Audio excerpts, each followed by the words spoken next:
чары доброй феи уже были не нужны. Золушка была так же добра душой, как и прекрасным лицом. Она взяла сестер к себе во дворец и в тот же день выдала их замуж за двух придворных вельмож. И все жили долго и счастливо. Какая интересная сказка. А кто это? Извини, что испугал. Может быть, ты не поверишь, но это я, твой камин. Ты что, живой? Да, и у меня есть душа, которую вложила в меня ты и твоя семья.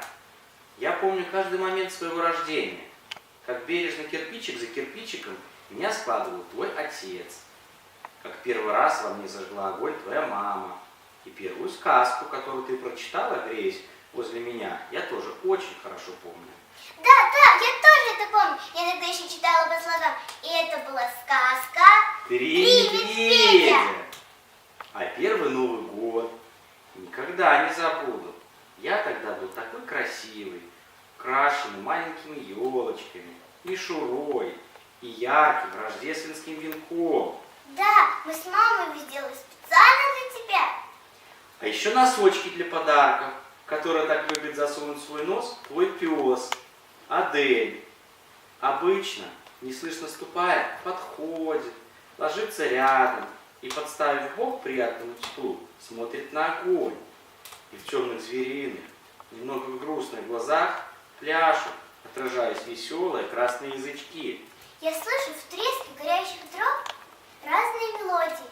Иногда они похожи на песни, а иногда на звуки музыкальных инструментов. Это ты правильно подметила.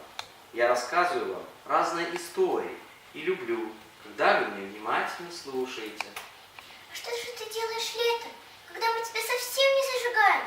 Тебе, наверное, очень грустно. Нет же, летом я остывший, темный, но теплый летний ветер, свободно проходя сквозь распахнутые окна и двери, шевелит во мне остатки золы. Я наслаждаюсь этим тихим шепотом, отдыхаю и мечтаю о следующей зиме.